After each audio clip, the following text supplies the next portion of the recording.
right, guys, we're going to take a look at the Google panics over ChatGPT. If you don't know what ChatGPT is, it is an AI software, an AI chatbot. You can basically ask it anything and it'll answer you. Basically, in my opinion, kind of like a souped up version of search engines. It's really, really cool software. It's AI. So the video is called Google Panics Over ChatGPT. The AI wars have begun. Google recently announced that they are coming out with their own competitor to ChatGPT, and that basically the way you do searching and searches on Google is going to change drastically in the next little while. So it'd be interesting to see what they come out with. I don't know a lot except for that they announced that they're coming out with something. So I don't know if this video will explain that more or not to us, but that's what we're going to watch and see. Let's go ahead and jump into it. Hi, welcome to another episode of Cold Fusion. Okay. This was Google. Very nice. Cold Fusion. In 1998. So we're right between that house and Google this in house. 1998.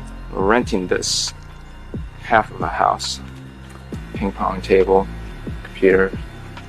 Go to the other side of the office. There's Larry, CEO of Google. Jeez. Say something like that. Look at the quality of content creators nowadays worry about the quality of their videos. Like, dude, look, we used to watch this. It's fine. Just make content. Hi. It was a small company run out of the garage of Susan Wojcicki, who is, interestingly, the current CEO of YouTube. Simply from recognizing the value of organizing information on the web, Google managed to grow from a few tinkering PhD students to a formidable giant that now owns over 90% of search and That's crazy that they own 90% of search. I mean, I knew they pretty much got a monopoly on it, but I didn't realize it was that high. I would have thought, Bing and some of the others. I mean, even now you got that DuckDuckGo, a privacy one. I would think like just between all of them, they'd have a little bit more, but Google is king when it comes to carries searches. out over 8 billion search queries per day. Wow. For 2 decades now, Google has been the undisputed king of web searches. Oh man, look at Yahoo and just AOL just. The term Google has been synonymous with searching for information. Need a recipe or a movie review or just settling an argument with a friend? You can just Google it.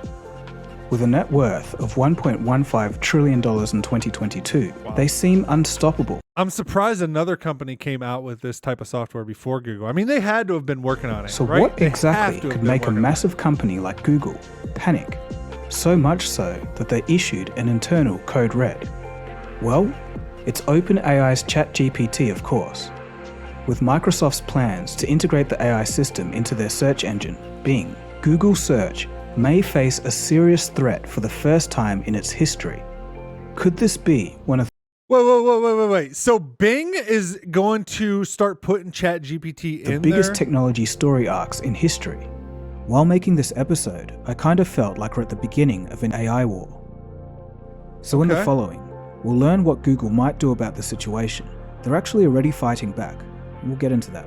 And we'll also see why exactly ChatGPT is such a threat to Google's central business model. Let's take a look. Crazy. You are watching. Dude, the people that make these like little documentaries and stuff on YouTube, I love this. The way you can make like a documentary kind of like so creative, just the trains. I don't know. I'm really enjoying the vibe of this video. It transformed just about every industry, including education. ChatGPT passed the U.S. medical licensing exam, the bar exam, and got a B on a Wharton MBA paper. A conversational chatbot capable of responding to any query in a human-like manner always seemed to be a technology of the future, for the masses anyway, until ChatGPT. Following its release, I'm telling you guys, man, the thing's crazy. ChatGPT has garnered huge attention from around the world. To give you an idea of the scale of this moment, ChatGPT has been the fastest app in history to reach 100 million users. It's taken just 2 months, whereas TikTok took 9 and Instagram 30. A rapid adoption rate is a classic early signal of a disruptive product or technology. A couple of months ago, we took a deep dive into ChatGPT. Since then, it's been updated and is better than ever. However, as I previously stated, it's important to note Let's see, 8 days ago. that it's not perfect and may sometimes give bias or outright incorrect information. If you want to see that episode on ChatGPT and OpenAI, I think that's going to be the hardest thing with ChatGPT and a lot of this other AI software is because it's being developed by humans that have biases. I feel like it's going to be very hard to make it so that it doesn't have biases or anything and to keep it very neutral. Well, maybe not hard, but I think it'll take some time to kind of work that out to get it to that point. AI's views on the future of these systems in more maybe detail. It would be hard, I don't know. The link for that episode can be found in the description below. Microsoft's golden goose. Microsoft is looking to capitalize, namely by putting this technology in their search engine, Bing. The massive implications of this will be discussed later in the episode. That's crazy. But for now, we've got to find out something. How did Microsoft and OpenAI get involved with each other in the first place? The alliance between the two started in 2019 when Microsoft invested $1 billion into OpenAI. This was very crucial for both companies. OpenAI needed some cash as well as the computing power of Microsoft's Azure cloud services. This allowed the AI research firm to scale and drastically reduce its operating costs. Microsoft, on the other hand, was able to acquire OpenAI's intellectual property portfolio in the process. In essence, Microsoft now has access to some of the world's best AI technology, giving it a competitive edge over other major players in the tech industry. Since then, Microsoft and OpenAI. I wonder how much Microsoft stock's gone up since this stuff is released and all these announcements with Microsoft.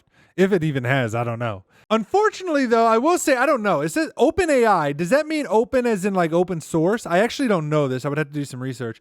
But I will say, like, the one nice thing, like he was showing that graph of how like the internet had a really quick adoption curve compared to other stuff because it's like industry, life-changing, whatever technology. And if this is on the same scale, it would suck if it was owned. I mean, the internet's not really owned by anybody. I mean, sure, most traffic might go to a couple commercialized websites like Facebook, for example, Google, and they make money off of that, but they don't own the internet. There's no way for them to, you could go to whatever website you wanted to go to or whatever. I don't know how this like works with the AI and with OpenAI. Like, is it actually open? Is it actually, or is it just a name? Because I can't imagine Microsoft wanting to have all that stuff specifically ChatGPT. CEO Satya Nadella is saying its impact will be, quote, at the magnitude of the personal computer, the internet, mobile devices, and the cloud. Wow.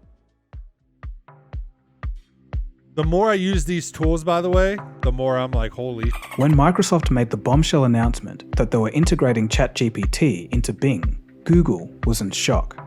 An emergency code red situation was declared, and I could imagine the frantic meetings. One Google executive told the New York Times it was a make or break moment for the company. But wait, this is Google we're talking about.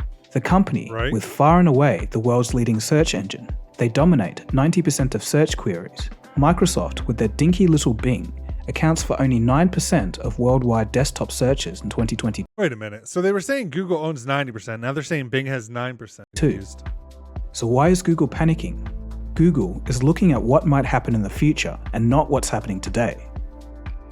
Chatbots are not new, but the level of performance seen by ChatGPT definitely is. The thing that sets it apart from the Medicore chatbots of the past is that it's a generative pre-trained transformer, or GPT. In plain language, it just means that it's been trained on billions of parameters and petabytes of text. This training allows the system to generate new text in a way that mimics the understanding of a wide range of queries and can respond accordingly. ChatGPT. So how come that was so hard for anybody else to do, I wonder? Like, why was it so hard to just train a bot on a ton of data like they basically did with this? The inevitable flood of AI assistants has the potential to revolutionize how we interact with search engines. Microsoft could see this as well. Man, with the partnership with Microsoft, though, Microsoft, storing, because they do searches and stuff and they host a lot of stuff. They got to have data beyond data, on top of data, beyond data, and all-encompassing data. They got to have a lot of data for them to And that's why they've been betting on OpenAI and its technology. For a second, I just want you to stop and think about it. If an AI-powered search engine gave this is what I was talking about, it's like a souped-up Google search engine or answer you want in a concise manner, but you could also ask further questions and drill down into the details that you want, this would be revolutionary. You don't have to click through a bunch of links and waste your time. Right now, if you want a specific answer, you have to Google what you're looking for, get a bunch of results that may or may not fit, and if it's specific enough, you end up going to a forum anyway and searching through all the answers there. In this AI-powered search engine world, the answer would already be look at this, how this is going to work. Synthesized for you. And this is because the AI has already And then, like you said, you could be like, oh, okay, it says half a cup of milk. Oh, could I use almond milk? And it'll give you the answer. Like, yeah, you can use almond milk, or no, you probably don't want to use almond milk. All through the whole web and read like, it it's already. crazy how much and I think this is where AI and that's powered the power search of them. I think a lot of people that are, like, I have a couple friends, you know, content creators, stuff that are messing with these AI things. And, you know, they're kind of half and half. Half are like, holy shit, it's going to change the world. And the other half is like, you know, I don't get it. Like, you know, it's cool, but like, what really is it useful for? And I don't think people realize this, how specific you can get with these bots, and then that it can still provide you with like answers and stuff immediately. Like, you don't got to go search through websites and search through forums and search through Reddit. Like, it just gives you the answers. Again, how accurate it is and how unbiased it is, I don't know. And that's definitely something that's going to have to be worked on over time. I realize it does have shortcomings, for very but again, it's pretty crazy where it's at right now. Specific problems. Just this implication alone is huge. Obviously, if you want to know something political or something that could have a slant or bias, that's another story. It has Google shook a little bit, calling a code red, and there's a good reason for that. ChatGPT is potentially an existential threat to Google's business. Oh my God, dude. If this thing was already a search engine and people understood, it would already be taken. Let me rephrase. I've already reduced my Google usage, just myself, in the little bit I've learned about ChatGPT. I bet you I've reduced my Google usage already by half. I used to go to Google to like help me like come up with like ideas for videos, for titles, for synonyms, for words, for all kinds of just little, like, I need a quick little answer to this. I need you to, you know, quick. Now I just do that all on ChatGPT. Because Google relies 60% of its revenue on search, and ChatGPT offers an alternative to search, which is a one-stop question answering shop powered by AI. But this could change the game of search entirely, which is core to Google's business. If OpenAI integrates a ChatGPT-like language, and I remember when Gary Vee was talking about like AI as in like with smart devices. Like, I don't want to say her name because I have one sitting by me, but you know, the Amazon one, you know, the Google one, you know, those assistants that help us or whatever. And he was talking about like in the future, it's going to be like, how do you become the answer that AI gives? So ChatGPT, you know, you ask it a question, it's pulling this data from all these different places, putting it together. I don't know if they're going to like have it list sources or anything like that, but like still to like be the authority figure that's providing that information, I think is what will carry some weight in the future for businesses and for content creators and just for people that make content in general, versus having like, you know, hey, am I at least on the first page of Google? Model into Bing's search engine. Change. People will just be able to find the results that they need without having to scroll through a flat page of search results that are littered with ads. This may be good news for users, but for a company like Google, it's very bad news. And why is this so bad for Google? Because roughly 60% of their revenue comes from Google search. Wow. If the magnitude of this income becomes significantly damaged, it could be catastrophic. Google is the most widely used search engine in the world. It has a market share of 92%. Can these people make up their gosh Google's darn business mind? model is centered around advertising. It's been their long-standing primary source of revenue. By charging companies for promoted search links or AdSense links on websites, the company has built a lucrative business model. But it's clear that ChatGPT's integration with Bing has the potential to disrupt this entire system. If that doesn't sound bad enough, the creator of Gmail himself said that ChatGPT will destroy Google's business in 2 years. Replaced in 2 years. I think it'll happen sooner than that. While I don't think this... Now, again, we're also like, we're saying with current state of things, obviously Google's going to come out with an answer. And for all we know, Google's answer could be 1,000 times better than ChatGPT's answer. But nonetheless, I think it would be less than 2 years. Because Google isn't going to just exactly sit still, as you'll soon see. It still is interesting that he said this. Okay. In January of 2023, the Department of Justice filed an antitrust lawsuit against Google. They stated, quote, Google has used anti-competitive, exclusionary, and unlawful means to eliminate or severely diminish any threats to its dominance over digital advertising technologies. This isn't to mention the 12,000 Google employees that were recently let go. This is probably due to higher interest rates and a changing market. But still, all things considered, I don't think layoffs had to do it. Like the country, the world, every country, every, whatever form of whatever, all go through this. Like we have growth and then we have pullback. We have growth and then we have pullback. So jobs are created, some jobs disappear. Jobs are created, but we always, at least, so far in history, we end up on kind of a net positive return, meaning like maybe 100,000 jobs are created during an influx of whatever. Then once everything comes around, you realize like, 80,000 of these jobs we don't really need, but we need these 20,000 and those 20,000 stay. It sucks for the people that lose their jobs, but I'm just saying it's a normal cycle that I think sometimes like it's like recession, depression, and I'm not saying those things can't happen, but I'm saying a lot of times we like say like, oh, they're in trouble. They're laying people off. So the Google's in trouble. Everybody's laying people off. Man. One of the biggest challenges Google has seen in its 20 years of dominance. So it's no surprise that the company issued the code red. But here's the crazy thing. They even sought help from their co-founders, Larry Page and Sergey Brin, both of which had stepped down from their executive positions back in 2019 and have not been actively involved in the company's operations. According to the New York Times, the pair was invited to an executive meeting to strategize on how to integrate chatbot features into Google's search engine. They were also said to be devising a plan for the company's AI operations. Wow, those guys. According to Forbes, Sergey Brin has requested access into Google's internal code, and he was taking a look at some Lambda code. This could indicate that Google will be using Lambda in their response to OpenAI. When Google calls them the old guard, things are getting serious. Meanwhile, Microsoft is going all out. They're going to be investing an extra $10 billion into OpenAI. Wow. As part of the new agreement, Microsoft will receive 75% of OpenAI profits until it recoups its investment, and then will hold a 49% stake in the company afterwards.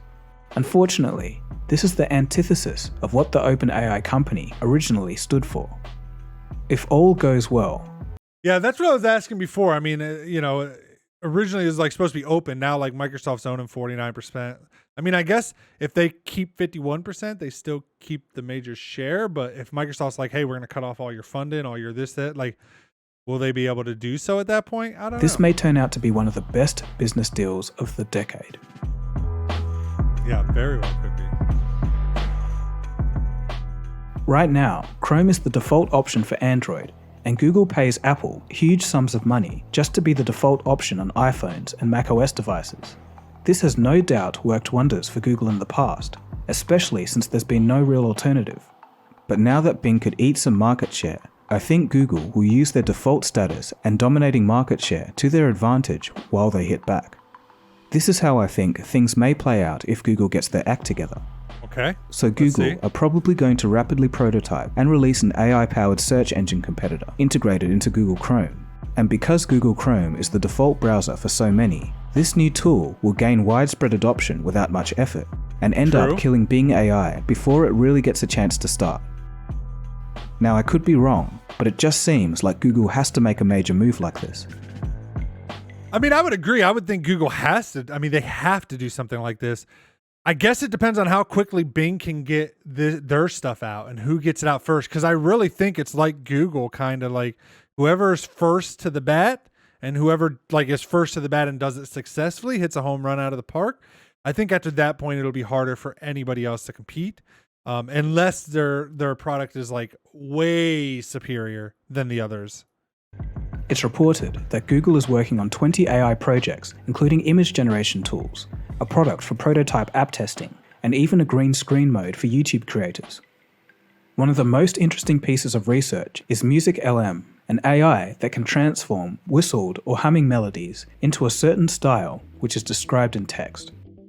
Wow, so it's clear that Google isn't sleeping. In a staff memo, CEO Sundar Pichai wrote, quote, I am confident about the huge opportunity in front of us, thanks to the strength of our mission, the value of our products and services, and our early investments in AI. To fully capture it, we'll have to make some tough choices. And I think that last sentence is key. It seems like Google may be forced to put the safety issues on the back seat and will just start unleashing the AI products. They could turn the playing field around. Yeah, it's going to be interesting to see the moderation that has to happen with these AI bots and how much is required from like governments and stuff to be filtered. Because I think it's going to be very hard to filter them. And number two, I think non-filtered wins over time, but around it's quite hard quickly. To tell. Maybe not. Because I think And this most is some people news like just in. According to CNBC, Google is currently testing a ChatGPT competitor called Apprentice Bard internally with its employees. Yeah, so Google's is named, the one that they're coming out with is named Bard, B-A-R-D, as you can see there. That's what they said was their one. And also, a group of engineers have left OpenAI and started their own AI company, and their first product, Claude, is similar to ChatGPT, but better in some cases. The company, called Anthropic AI, has already raised over $1 billion, and guess what? Google just invested $300 million. Things are really heating up now. But for those of you who are really into technology, something doesn't add up here. Google has been working on AI technology for a long time, even as far back as... They have been. I mean, they've even made like, I remember Google came out on their cell phones where if you got if you wanted to call in to customer service, it would handle dial in all the right prompts and everything for you. It's kind of like an AI for your cell phones and stuff, but never really took off or anything. So I do think this is interesting. Like if they've been working on all this stuff, why haven't they produced anything? Like, do they already have something sitting on the back burner, but they just don't know how to maybe monetize it yet? Because I will say, like I would think on a normal search engine like Google, if you're doing search after search to get what you want and you're seeing all those ads, you know, they have ads listed every time you do that search on top, bottom, sidebars. Like they're getting revenue from that every single search. Whereas with a chat bot, I mean, do you insert that many ads in between every question asked? Like you type in like, you know, what's the weather going to be today? And the chat bot tells you, but above it and below the answer, there's like 20 ads. Probably not. So I think there's going to have to become new models of advertising revenue making ideas, and maybe Google doesn't have those yet. Google CEO Sundar Pichai wanted to make Google, quote, an AI-first company. So how could they be caught with their pants down like this? Well, in a twist of irony, Google inadvertently gave OpenAI the keys to the castle. Oh, okay. In 2017, Google researchers published a paper that would silently change the world. It outlined a method of processing text, images, and more. It was called a transformer, and their technique allowed an AI to focus on specific parts of an input rather than having to process the entire sequence. Okay. This allows for more effective and efficient processing of language data. So in a way, it was this groundbreaking work from Google scientists that later led to the development of OpenAI's ChatGPT. Okay. The problem for Google is that they moved too slowly, and this was due to safety concerns, and rightly so. Well, I mean, that's the problem with every big corporation at some point as the larger corporation gets, the harder it is to turn the ship, so to say, as the young kids say today. Such a large company has a lofty reputation. An offensive or misleading AI would be of high reputational risk for Google. In general, even though AI language models feel very human-like, they occasionally produce illogical or outright false information. Oh yeah, for sure. And due to these reasons, Google has released nothing publicly. But the unavoidable consequence was frustrated researchers, so some of them have left to raise money for their own AI startups. That being said, Google does have several language models for internal use, the most famous of which was Lambda. This language model made headlines in June of 2022 when a former Google engineer claimed it was sentient. While that may not be true, it was certainly sophisticated. Sentient. From search engine to knowledge assistant. So let's wrap That's this what I'm saying. It's like, it's crazy, man. It's crazy what these things are by taking a look at what we know so far about an AI-powered Microsoft search engine. Microsoft is expected to launch Bing with some ChatGPT features at the end of March. There is still some growing speculation about how the AI system will be integrated into the search engine. One possibility is that ChatGPT could allow users to just communicate with Bing in a more human-like way. You don't have to worry about keywords. You just ask Bing the question in the same way that you would ask another person. An anonymous Microsoft source told Bloomberg that more conversational and contextual responses to queries will win over users by providing better quality answers that go beyond links. Bing is about to get the features of DALL-E 2, that text-to-image generator that caused such a stir and kicked off this latest wave of AI art. This integration will allow users to type in text and generate images. This feature will be particularly beneficial for searches where images. Look at that. I mean, you could do like a photo of a teddy bear on a skateboard in Times Square. That, like, nobody took that image. That's a unique image made by the AI. Like, I know I like get excited sometimes when I say this stuff, but I don't think people understand like that. Like, I'm out of a job. Can't be a content creator anymore. It will allow users to create new images on demand. Microsoft has said that they're working closely with OpenAI, so this feature doesn't generate explicit or inappropriate visuals. So, it looks like Bing is getting a major overhaul with ChatGPT. And also, I don't know why they care. Like, I don't know. Have a safe mode. Have a safe, like, search. Safe mode. Turn the safe mode off. How exactly this pans out still remains to be seen. But I certainly am intrigued, and it will be interesting to see how this plays out. It will be super interesting. So we may be on the cusp of a new era in which the search engine that we know becomes a thing of the past. The digital directories of old will become the digital assistants of the future. So I'm going to make it clear. Google search isn't going anywhere anytime soon, but it's so interesting to think that there could be a legitimate contender around the corner, and from Microsoft Bing of all places. Just think, a year or two ago, no one would have seen this coming. It's just amazing how fast things are moving. Yeah, it is. So what are your thoughts? Are link-based search results going to expire? Do you think you're going to warm 100%. Up to an AI bot serving you the information that you need? And you could still probably ask the AI bot, like, as long as you can like ask, like, hey, give me sources. Hey, I want to read more about, like, 100%, it's gonna take over linked. Will Bing become a verb or whatever? And finally, do you think Google will hit back faster than we all expect? Please. I think they got to have something already done. And like they said, because they're a large company, they've been waiting to perfect it more. But now that this is out, I think they got to publish it. How good is it? I don't know, because even if they've been specifically working on this, they haven't been specifically working on it to the point like where that's all ChatGPT OpenAI has been doing. Let me know in the comment section. It's going to be an interesting discussion. For sure. All right, so that's about it from me.